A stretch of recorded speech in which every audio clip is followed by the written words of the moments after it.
Okay student, good morning. हम लोग इस समय जो हम लोगों का टॉपिक है वो कॉन्स्टिट्यूशन ऑफ इंडिया है। जैसा कि हम हमेशा बताते रहते हैं कि जो कॉन्स्टिट्यूशन ऑफ इंडिया है ये हम लोगों के लिए बहुत ही इम्पोर्टेंट है और बहुत ही लाभकर है और आप सभी के लिए भी बहुत ही यूजफुल होने वाला है। क्योंकि कहीं भी आप जाएंगे, जब आपको कॉन्स्टिट्यूशन की जानकारी होगी तो जिस पद पर आप रहेंगे, जो आप परीक्षा देंगे और जो काम आप करेंगे लाइफ में, जो भी काम करेंगे, आप एडवोकेसी कर रहे हैं, आप प्रोफेसर हैं, आप टीचर हैं, आप एडमिनिस्ट्रेशन में हैं, ब्यूरोक्रेट्स हैं, स्टूडेंट किसी भी हैं, आप इंटरव्यू देने जाना है, यूपीएससी देना है, सिविल सर्विसेज का एग्जाम यानी स्टेट पीसीएस भी देना है, जुडिशरी देना, कुछ भी देना है, तो आपके लिए ये बहुत इंपॉर्टेंट है कि आप जो कॉन्स्टिट्यूशन ऑफ इंडिया है उसको कितना जानते हैं और कैसे जानते हैं, यानी अप्रोच क्या है आपको जानने का, जो आप जानते हैं वो कैसे जानते हैं। क्योंकि जब तक आप किसी चीज़ को अच्छे से नहीं जानेंगे तब तक आपके अंदर स्थिर नहीं रहे। क्वेश्चन थोड़ा सा इधर उधर किया तो आप बता नहीं पाएंगे। तो इसके लिए हम लोग वन बाय वन करके पूरा कॉन्स्टिट्यूशन अच्छे से समझेंगे। तो ये जो कॉन्स्टिट्यूशन ऑफ इंडिया है उसके पार्ट 2 में सिटीजनशिप की बात की गई है, यानी किसकी बात, नागरिकता की बात की गई है, वो सिटीजनशिप। और वहाँ पर जो सिटीजनशिप की बात की गई है वह आर्टिकल 5 to 11, यानी आर्टिकल 5 to 11 तक में क्या है, सिटीजनशिप की बात है। और अभी तक हम लोग आर्टिकल 5 to 10, यानी अभी तक हम लोग आर्टिकल 5 to 10 पढ़ चुके हैं। और आज हम लोग क्या पढ़ने जा रहे हैं, आज जो हम लोग का टॉपिक है कॉन्स्टिट्यूशन ऑफ इंडिया में आर्टिकल 11 है। ठीक है, अब आर्टिकल 11 क्या स्पेसिफिक है, क्या बात करता है, वो कहता है parliament to regulate the right of citizenship by law, यानी जो नागरिकता का अधिकार है उसको जो पार्लियामेंट है वो क्या करेगा, कैसे रेगुलेट करेगा। यानी जो व्यक्ति आर्टिकल 5, 6, 7, 8, 9, 10 इन आर्टिकल के तहत जिसको भी भारत की नागरिकता यानी इंडियन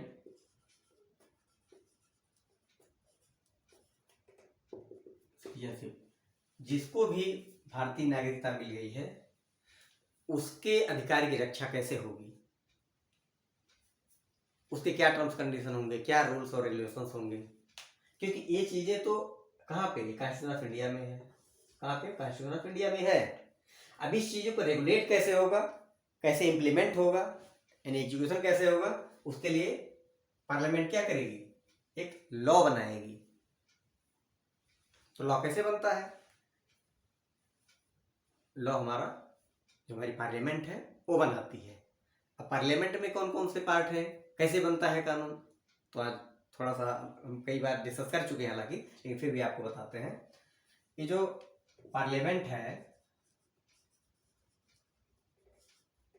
पार्लियामेंट है यह मोस्टली 3 भागों में बटी होती है। इसमें जो अपर हाउस है, जो अपर हाउस है उसको क्या बोलते हैं, राज्यसभा। जो अपर हाउस उसको बोलते हैं राज्यसभा। और जो लोअर हाउस या इसे हाउस ऑफ रिप्रेजेंटेटिव भी बोलते हैं, इसे क्या बोलते हैं, हाउस ऑफ रिप्रेजेंटेटिव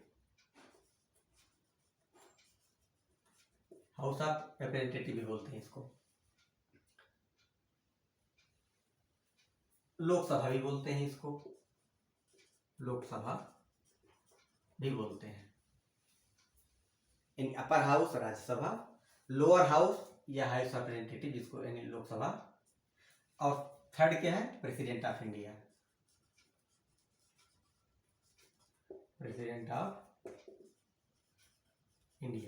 यह तीनों से मिलकर के क्या बनती है, हमारी पार्लियामेंट बनती है। और कोई भी लॉ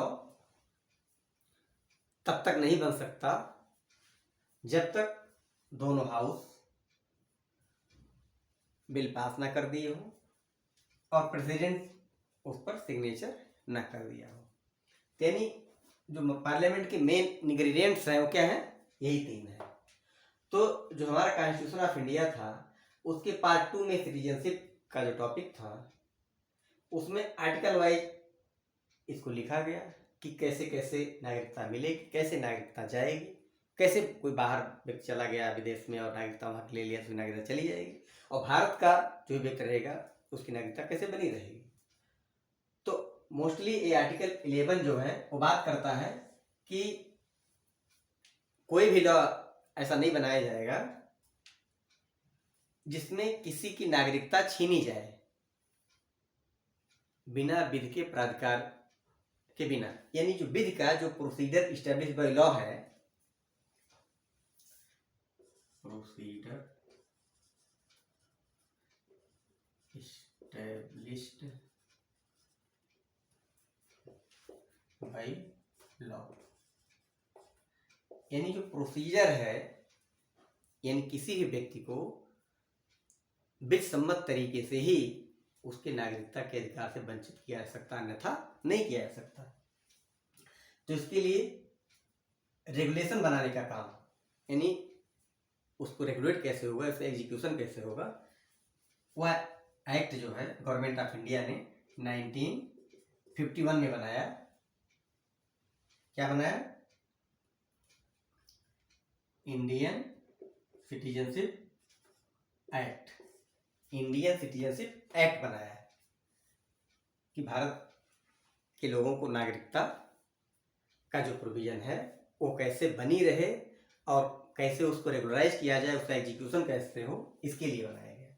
तो आर्टिकल 11 यही कहता है कि जो पार्लियामेंट होगी उसके लिए लॉ बनाएगा कि किस तरीके से जो इसको एग्जीक्यूट किया जाए, यानी जो कॉन्स्टिट्यूशन में दिए गए हैं आर्टिकल उसका एग्जीक्यूशन कैसे होगा, ठीक है, उसका एडमिनिस्ट्रेशन कैसे होगा, उसकी पॉलिसी कैसे बनेगी और सस्टेन कैसे करेगा।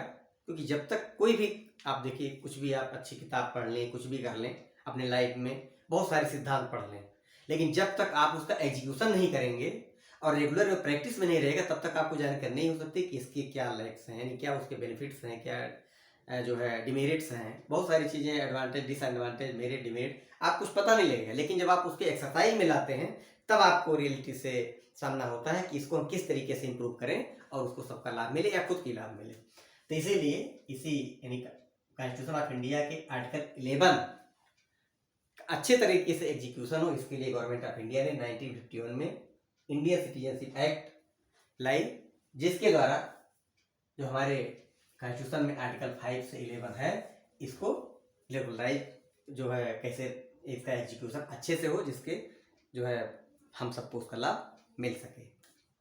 तो मुझे लगता है इसको आप लोग समझ लिए होंगे और इसको देखिएगा। और हमने प्लेलिस्ट बना रखी है, उसमें अलग अलग प्लेलिस्ट में जो है उधर कॉन्स्टिट्यूशन है, पॉलिटिकल साइंस है, बहुत सारी चीज़ें हैं उसमें, आप देख सकते हैं। तो आप इसको समझें और इसको बार बार देखें और हम लोग कोशिश करेंगे कि ऐसे ही जितने टॉपिक्स हैं जो जिससे एक व्यक्ति का होलिस्टिक डेवलपमेंट हो, यानी सर्वांगीण विकास व्यक्ति का हो सके, उस दिशा में हम लोग काम कर रहे हैं। और जैसे जैसे हम लोग जो आगे बढ़ेंगे तो इससे उसी तरीके से हम लोग और समझ में आएगा कि हम लोगों का इस तरह से पढ़ने का क्या ऑब्जेक्टिव है। क्योंकि होता क्या है, जब तक किसी चीज़ की ऑथेंटिसिटी नहीं होती है, यानी उसके प्रमाण सहित कोई चीज़ होनी चाहिए, ऐसा नहीं कि बहुत सारी चीज़ आप कम जानिए लेकिन अच्छी चीज़ जानिए। तो आजकल मार्केट में बहुत सारी चीज़ें हैं, उसमें हमको नहीं जाना, हम लोगों को अपने पॉजिटिव अप्रोच से होते हुए आप उसको देखें कि किस तरीके से हम ग्रैस्प कर रहे हैं किसी चीज़ को। क्योंकि जब तक धीरे धीरे करने का तरीका होगा, हो सकता है हमारी बात या लैंग्वेज थोड़ा दिक्कत हो रही हो आपको, लेकिन क्यों धीरे धीरे करके जब आप वीडियो देखेंगे और सुनेंगे तो धीरे धीरे समझ में आने लगेंगी चीज़ें। तो ऐसे आर्टिकल वाइज थोड़ली हम लोग कॉन्स्टिट्यूशन ऑफ इंडिया पढ़ेंगे और पॉलिटिकल साइंस भी पढ़ेंगे, सारे सब्जेक्ट जितने भी होंगे, जो भी है मुख्य जो सब्जेक्ट होगा जो है constitution of India, political science, international relation, general studies, current affairs, motivational speech, Shrimad Bhagavat Katha, Shri Ram Katha, Ramcharitmanas and Shrimad Bhagavad Gita. तो आज सब लोग मुख्यतः हमारा कोशिश मुख्यतः ये होगा कि किस तरीके से आपका सर्वांगीण विकास हो, कि किस तरीके से, ना कि आपके पास केवल ज्ञान के भंडार हो जाए, नहीं, ज्ञान का भंडार तो चाहिए ही चाहिए, लेकिन उसके साथ आप एक कुशल इंसान लाइफ में कैसे बनेंगे, सफल इंसान कैसे बन सकते हैं, उसके लिए भी बहुत ज़्यादा जरूरी है कि इस तरीके से अपनी जो स्किल है उस स्किल का कैसे आप इम्प्लीमेंटेशन करेंगे अपने लाइफ में। तो ओके, आज यहीं तक, और उसके बाद जल्द ही हम लोग नेक्स्ट वीडियो मिलते हैं। Okay, thank you.